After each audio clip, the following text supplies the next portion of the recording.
Hello, this is Rudra और आज एक और हम नए वीडियो पे आ रहे हैं। कभी आपने ये चीज सोची है कि आप कहीं बाहर बैठे हो, आप रात को आसमान में देख रहे हो, तो आसमान में आपको तारे और ये सब दिख रहा है जो आप सामने देख पा रहे हो।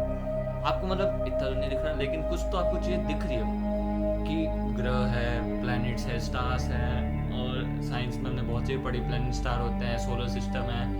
क्या आपने ये सोचा है कि सोलर सिस्टम के बाहर भी दुनिया है? हम तो सिर्फ सोलर सिस्टम में बैठे हैं और सोलर सिस्टम यूनिवर्स का बिल्कुल एक पॉइंट भी नहीं है। पूरे यूनिवर्स एक्सपेंड होता जा रहा है।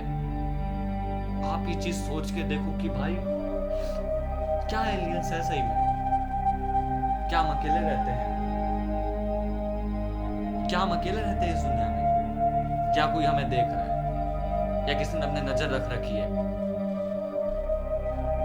ये चीज आज हम पढ़ने वाले हैं, पोटेंशियली हैबिटेबल एक्सोप्लैनेट। एक्सोप्लैनेट्स क्या होते हैं? सबसे पहले ये जानो, एक्सोप्लैनेट्स वो प्लैनेट्स होते हैं जो हमारे सोलर सिस्टम के बाहर होते हैं। मतलब ये जो हमारे 8 प्लैनेट्स हैं, प्लूटो इंक्लूडिंग ड्वार्फ प्लैनेट है, पोटेंशियली हैबिटेबल, जिसमें लाइफ होने की मतलब वो प्लैनेट पोटेंशियल लगता है हमें लाइफ देने की, कि आप इधर रह सकते हो। ये मैं आपको कंडीशंस दे रहा हूँ। लाइफ के लिए क्या क्या चाहिए होता है? पहली बात तो मैं बता दी कि लाइफ अर्थ के बाहर भी फाउंड हो सकती है।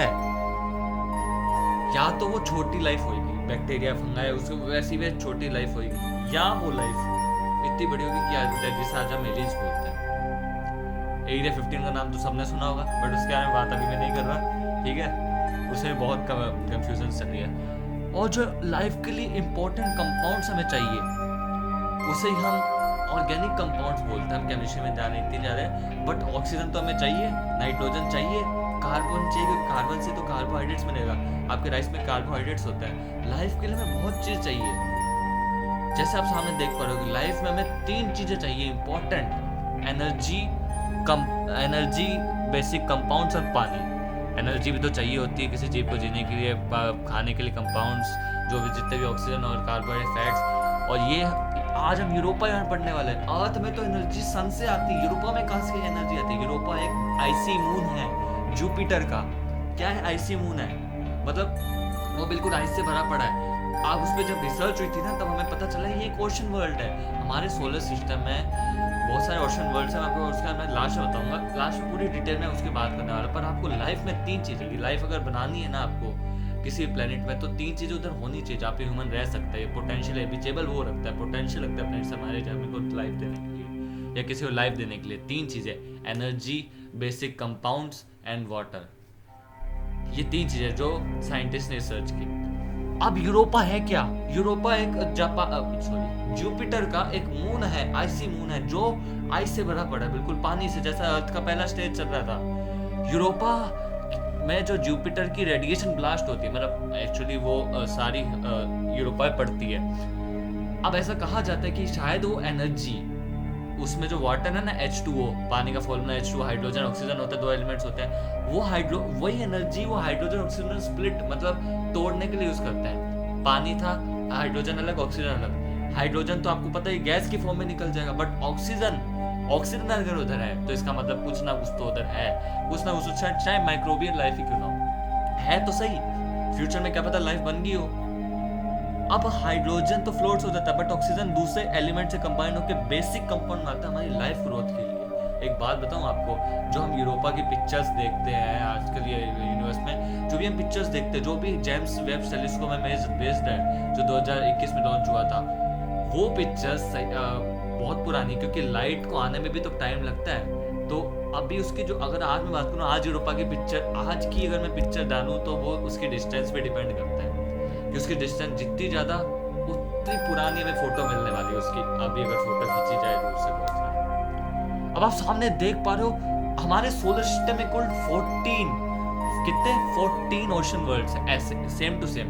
नेपट्यून में अपने जैसे जो जुपिटर में अपने उसके पास यूरोपा घूमता है, नेपट्यून में गैनीमेड है, एनसिलेडस है, टाइटन है, और भी बहुत चीजें हैं। मार्स भी एक ऐसे इसमें गिना जाता है। क्यों? क्योंकि मार्स में पता है क्या है, मार्स में हमें कुछ ऐसी चीजें मिली है, लाइक हमें आइस वाटर मिला है। तो जहाँ पे आइस वाटर, तो ऐसा कहा जाता है कि वहां पे अंडर ओशन वर्ल्ड है, मतलब हम उसके ऊपर खड़े और नीचे किसी और ही दुनिया बसी हुई है। मतलब हमारे इमेजिनेशन के बाहर भी बहुत दुनिया, अभी तो मैं सिर्फ सोलर सिस्टम की बात कर रहा हूँ, सोलर सिस्टम के बाहर भी तो बहुत सारे ओशन वर्ल्ड्स होंगे जहाँ पे ओशन भरा पड़ा होगा। तो ये चीज़ बहुत कंफ्यूज कर देती है, क्या सही में हमें कोई देख रहा है। चल मैं आपको एग्जांपल देता हूँ, मैं इधर बैठा हूँ, ऐसे एलियंस मेरे को देखते हैं, तो एलियंस की नज़र में मैं कौन हूँ? एलियन हूँ मैं, कि वो मुझे नहीं जानता, मैं उन्हें नहीं जानता, और हमारी नज़र में वो कौन है? एलियन है। कभी सोच इसका ठीक से सोचना, और अगर समझना है तो कमेंट जरूर करना, मैं आपको उसमें और डिटेल में एक्सप्लेन करूँगा अगर आपको ये चीज़ समझ आ रही है। उसके उनकी नज़र में क्या है कि हम अकेले रहते हैं। एलियंस, अगर मैं एलियन हूँ, मैं दूर से आपको देख रहा हूँ, मुझे लग रहा है कि मैं अकेले रह रहा हूँ, ये कौन है? और मैं इधर से देख रहा हूँ तो वो कौन है? तो कुछ चीज़ें हैं, अर्थ में भी ऐसी चीज़ें पाई गई हैं, एलियंस के फुटे वो सब बहुत चीज़ें हैं, मैं अभी उसको एक्सकेप नहीं करने वाला, उसको मिस्टी मिस्टी रहने दो। उल्टा बोन्स भी मिली है, तो मैं आगे जरूर इसके बारे में बताऊंगा, नेक्स्ट वीडियो में, आने वाली वीडियोस में जरूर बताऊंगा इसके बारे में। लाइफ जो होती है ना, किसी प्लेनेट में बनाने के लिए ना हमें उसके पता होना चाहिए कि उधर क्या वैसा एनवायरनमेंट है, क्या एटमॉस्फेयर की चादर है उसके ऊपर, क्या एटमॉस्फेयर की उसके ऊपर चादर है। अगर एटमॉस्फेयर ही नहीं है उसके पास, अगर उसके पास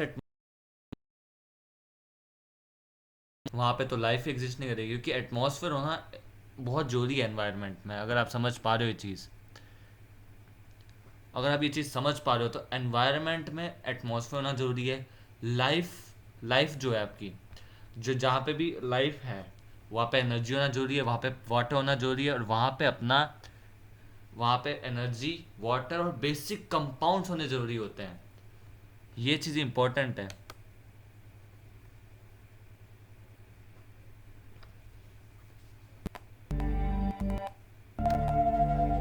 तो इस ब्रह्मांड में आप सोच पा रहे होगे कि कितनी ऐसी अननोन चीजें भरी पड़ी है, एलियन लाइफ और भी बहुत चीजें, ब्लैक होल्स, इतनी मिस्ट्री, यूनिवर्स मिस्ट्री से भरा पड़ा है, और जितने हम उसे सॉल्व करने ट्राई करते हैं उतनी मिस्ट्रीज बढ़ जाती है। जितना हम उसे खोदेंगे उतने सवाल बढ़ रहे हैं। एक्चुअली जनरल क्या होता है कि जब हम आंसर्स निकाल रहे होते हैं किसी भी चीज का, सवाल कम होते जाते हैं, बट एक्चुअली यूनिवर्स में उल्टा हो रहा है, यूनिवर्स में सवाल बढ़ते जा रहे हैं। तो बहुत मिस्ट्रीज है यूनिवर्स में, अगर आप देखोगे ना बहुत डिटेल में, यूनिवर्स बहुत मिस्टीरियस है। और दूसरी बात इन ओशन वर्ल्ड्स की, तो ओशन वर्ल्ड्स में पोटेंशियल है लाइफ होने का। अब मैं ओशन वर्ल्ड की पूरी बात करने वाला हूँ कि हमारे सोलर सिस्टम में कुल 14 ओशन वर्ल्ड्स हैं। तो हम तो सिर्फ सोलर सिस्टम लेके बैठे हैं, इसकी बाहर की दुनिया कैसी होगी आप विजुलाइज भी नहीं कर पाओगे इस चीज को, क्योंकि ऑब्वियसली देखो साइंटिस्ट भी विजुलाइज नहीं कर पा रहे, वो भी सिर्फ प्रोबेबिलिटी लगा रहे हैं हर चीज की। बट ये जो यूरोपा में मिला है, क्या सच में इसमें ओशन वर्ल्ड है? कभी खुद से सवाल पूछना, कभी क्या ओशन वर्ल्ड नहीं, क्या सच में इसमें लाइफ पॉसिबल है? क्या सच में इसमें कोई माइक्रोबियल लाइफ घूम रही है? क्या कोई ऐसी लाइफ जो हम एक्सपेक्ट भी नहीं कर सकते, या कोई ऐसी पावर घूम रही है वहाँ पे ओशन के नीचे? और मार्स भी तो एक ऐसी चीज़ है जहाँ पे अंडर ओशन वर्ल्ड की चीज़ें हैं। ये चीज़ें सुन के ना आपके अंदर कुछ सवाल उठेंगे, और मैं सवाल पहला बताता हूँ क्या क्या उठेंगे आपके, कि क्या हम इन चीज़ों को कभी सही में ढूंढ भी पाएंगे? एक तो शायद ये सवाल आपके उठेगा, क्या हम इस चीज़ को कभी ढूंढ भी पाएंगे? तो इसका सवाल, तो इस सवाल का जो जवाब आएगा ना, साइंटिस्ट रिसर्च जारी रख रहे हैं। साइंटिस्ट अभी किसी प्लेनेट को रिसर्च करते हैं ना, सबसे पहले उसकी बायोलॉजिकल कंडीशन देखते हो कि एटमॉस्फेयर होना बहुत जरूरी है। एटमॉस्फेयर ही नहीं होगा तो ह्यूमन वहाँ पे रह ही नहीं पाएगा। क्या पता कोई ऐसी पावर रह रही हो जिसको एटमॉस्फेयर की जरूरत ही नहीं पड़ रही। भाई कुछ भी हो सकता है, पॉसिबिलिटीज अनंत है, इन्फिनिटी है, इनफाइनाइट है। ये ब्रह्मांड ही इनफाइनाइट है। इस ब्रह्मांड पे आप जैसी सोच विचार करोगे तो आपको लगेगा भाई सही में कुछ ना कुछ ब्रह्मांड में मैं आज नया पढ़ के जा रहा हूँ। यूरोपा एक ऐसा जो आइस जाइंट है, समझ पा रहे हो इस चीज को? आज का वीडियो इतना ही, अगले वीडियो में हम और ऐसे मून्स की बात करने वाले हैं। यूरोपा हो गया, टाइटन हो गया, क्या हमें कोई देख रहा है, ये भी एक सवाल है। और एरिया 51 और भी बहुत चीजें। So thanks for watching this video.